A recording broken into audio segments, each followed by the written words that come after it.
یا اللہ یا رحمان یا رحیم یا ملک. السلام علیکم ورحمۃ اللہ وبرکاتہ.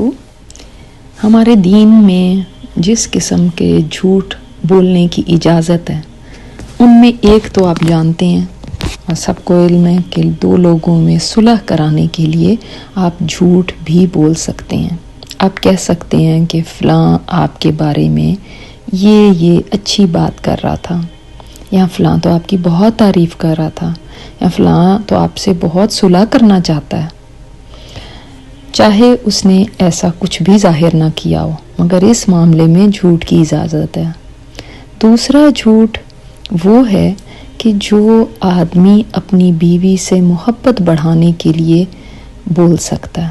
جیسے مثلاً اس نے کوئی خاص کھانا نہیں بنایا مگر وہ کہہ سکتا ہے کہ تم نے تو بہت اچھا کھانا بنایا ہے، یا آج تو تم بہت اچھی لگ رہی ہو.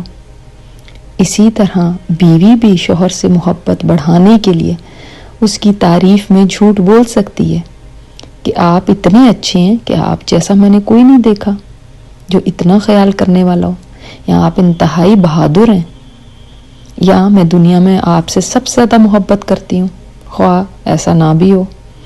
مگر ایسا کہنے کی اجازت ہے، اس لیے کہ ان باتوں سے محبت بڑھتی ہے، اور میاں بیوی کے درمیان محبت بڑھنے سے خاندان پرسکون ہوتے ہیں، خاندان کا جو سٹرکچر ہے وہ مضبوط ہوتا ہے. مگر افسوس کی بات یہ ہے کہ جھوٹ بولنے کی اجازت یہاں پہ ملنے کے باوجود اس معاملے میں ہم جھوٹ تو بولنا دور کی بات، ہم جہاں پر جینوین تعریف کرنے کا موقع ہوتا ہے وہاں پر بھی کنی کترا دیتے ہیں.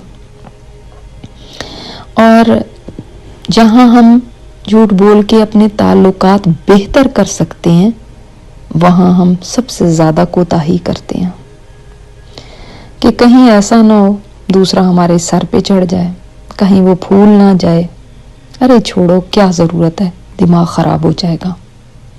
اور اس طرح سے ہم ان رشتوں کو جو کہ وقت کے ساتھ ساتھ پھیکے پڑنے لگتے ہیں مزید بگاڑ لیتے ہیں. مردوں کو اپنی خشک بیوی سے زیادہ باہر کی عورتیں اٹریکٹ کرنے لگتی ہیں اور ان کی باتوں سے وہ بہت محظوظ ہوتے ہیں. اسی طرح عورت کو بھی جب کوئی اپریسیشن نہیں ملتی تو وہ اپنے روزمرہ کے کاموں کو بھی بڑی بددلی سے کرتی ہے اور مارے باندھے کے کرتی ہے. ایسا نہیں ہے کہ انسان جھوٹ میں حد سے بڑھ جائے اور آدمی اپنے باہر کے افیئرز کو جھوٹ سے کور کرنے لگے، مگر یہاں پہ جھوٹ سے مراد یہ ہے کہ اس میں کوئی حرج نہیں ہے کہ کوئی آدمی مثلاً اپنی ڈھلتی عمر کی بیوی کو، جس سے اللہ تعالیٰ نے اس کو اولاد کی نعمت سے نوازا ہے، یہ کہہ دے کہ تم تو ابھی بھی اتنی ہی حسین ہو جتنی اس وقت تھی جب میں نے تم سے شادی کی تھی. اب سوچیں اتنی سی بات سے اس کا دل کتنا بڑا ہو جائے گا، اس کا دن کتنا خوبصورت گزرے گا. یا وہ تیار ہو کے آئی ہے تو اس کو یہ کہنے میں کیا حرج ہے کہ تم بہت اچھی لگ رہی ہو.